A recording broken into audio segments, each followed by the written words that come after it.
আচ্ছা, মই যিহেতু বীণাপাণি থিয়েটাৰত চুক্তিবদ্ধ আৰু আমাৰ ২৬ তাৰিখে অপেনিং হৈছিলে আৰু যিখন নাটক যুদ্ধভূমিৰ যোদ্ধা, একচুৱেলি যিটো মই কেৰেক্টাৰ কৰিছিলোঁ, মোৰ নামটো ভোলা তাতে। একচুৱেলি মানুহজন সহজ সৰল গাঁৱলীয়া টাইপৰ, একো নাজানে, ভোদা। য'ত নেকি সি বিয়া পতাৰ পিছতো নিজৰ মিছেছৰ লগত যে থাকিব লাগে সেইটো নাজানে, বেলেগক কৈ দিয়ে তাক, এনেকুৱা এটা কেৰেক্টাৰ আছিলে।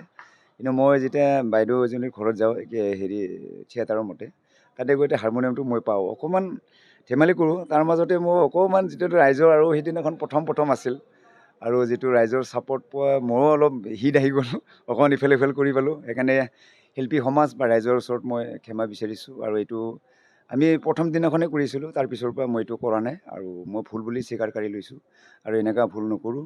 যিহেতু আমাৰ বাদ্যযন্ত্ৰ কেৰেক্টাৰৰ সময়ৰ কাৰণে একচুৱেলি হৈছিলে, মই নিজে শিল্পী সমাজ বা ৰাইজৰ ওচৰত ক্ষমা বিচাৰিছোঁ।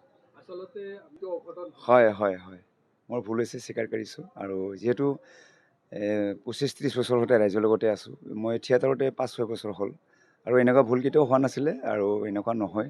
আপোনালোকক মই বিশ্বাস দিছোঁ, সদায় ৰাইজৰ ওচৰত থাকিব বিচাৰোঁ, মৰমত থাকি ভাল পাওঁ। গাঁৱলীয়া সহজ সৰল মানুহ মই এজন, আৰু আপোনালোকে যেনেকুৱা সহজ সৰল মই এজন, সাংঘাতিক সহজ সৰল, আপোনালোকে লগ পালে গম পাব।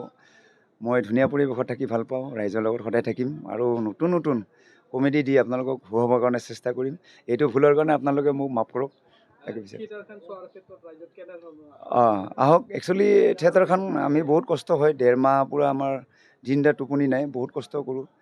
তাৰ মাজতে আমি ৰাইজৰ মাজত ওলাই যাওঁ। আৰু যিখন নাটক আপোনালোকে যিখনত মোৰ এইটো হৈছে কেৰেক্টাৰটো, আপোনালোকে প্ৰথমৰ পৰা চালে গম পাব। সেই বস্তুটো যিটো ভাইৰেল হৈছে, এই বস্তুটো মাজৰ পৰা গৈছে, এনেকুৱা হৈছে। আৰু যিহেতু মই কৰিছোঁ, সেই চিনটো উঠাই দিছোঁ। প্ৰথম দিনা কৰা গৈছিলে, তাৰপিছৰ পৰা মই কৰা নাই। আচ্ছা, মই যিহেতু বীণাপাণি থিয়েটাৰত চুক্তিবদ্ধ আৰু আমাৰ ২৬ তাৰিখে অপেনিং হৈছিলে আৰু যিখন নাটক যুদ্ধভূমিৰ যোদ্ধা, একচুৱেলি যিটো মই কেৰেক্টাৰ কৰিছিলোঁ, মোৰ নামটো ভোলা তাতে। একচুৱেলি মানুহজন সহজ সৰল গাঁৱলীয়া টাইপৰ, একো নাজানে, ভোদা। য'ত নেকি সি বিয়া পতাৰ পিছতো নিজৰ মিছেছৰ লগত যে থাকিব লাগে সেইটো নাজানে, বেলেগক কৈ দিয়ে তাক, এনেকুৱা এটা কেৰেক্টাৰ আছিলে। কিন্তু মই যেতিয়া বাইদেউ এজনীৰ ঘৰত যাওঁ, থিয়েটাৰৰ মতে, তাতে গৈ হাৰমনিয়ামটো মই পাওঁ, অকণমান ধেমালি কৰোঁ। তাৰ মাজতে মোৰ অকণমান যিটো ৰাইজৰ আৰু সেইদিনাখন প্ৰথম আছিল আৰু যিটো ৰাইজৰ ছাপৰ্ট পোৱা মোৰো অলপ হিট আহি গ'ল, অকণমান ইফাল সিফাল কৰি পালোঁ। সেইকাৰণে শিল্পী সমাজ বা ৰাইজৰ ওচৰত মই ক্ষমা বিচাৰিছোঁ আৰু এইটো আমি প্ৰথম দিনাখনেই কৰিছিলোঁ, তাৰপিছৰ পৰা মই এইটো কৰা নাই আৰু মই ভুল বুলি স্বীকাৰ কৰি লৈছোঁ আৰু এনেকুৱা ভুল নকৰোঁ।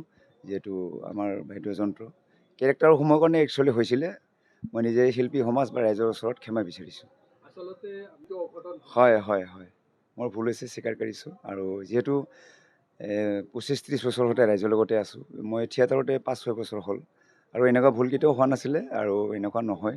আপোনালোকক মই বিশ্বাস দিছোঁ, সদায় ৰাইজৰ ওচৰত থাকিব বিচাৰোঁ, মৰমত থাকি ভাল পাওঁ। গাঁৱলীয়া সহজ সৰল মানুহ মই এজন, আৰু আপোনালোকে যেনেকুৱা সহজ সৰল মই এজন, সাংঘাতিক সহজ সৰল, আপোনালোকে লগ পালে গম পাব। মই ধুনীয়া পৰিৱেশত থাকি ভাল পাওঁ, ৰাইজৰ লগত সদায় থাকিম আৰু নতুন নতুন কমেডি দি আপোনালোকক হহুৱাবৰ কাৰণে চেষ্টা কৰিম। এইটো ভুলৰ কাৰণে আপোনালোকে মোক মাফ কৰক। আহক। একচুৱেলি থিয়েটাৰখন আমি বহুত কষ্ট হয়, ১.৫ মাহ পূৰা আমাৰ দিন ৰাত টোপনি নাই, বহুত কষ্ট কৰোঁ। তাৰ মাজতে আমি ৰাইজৰ মাজত ওলাই যাওঁ। আৰু যিখন নাটক আপোনালোকে যিখনত মোৰ এইটো হৈছে কেৰেক্টাৰটো, আপোনালোকে প্ৰথমৰ পৰা চালে গম পাব। সেই বস্তুটো যিটো ভাইৰেল হৈছে, এই বস্তুটো মাজৰ পৰা গৈছে, এনেকুৱা হৈছে। আৰু যিহেতু মই কৰিছোঁ, সেই চিনটো উঠাই দিছোঁ। প্ৰথম দিনা কৰা গৈছিলে, তাৰপিছৰ পৰা মই কৰা নাই।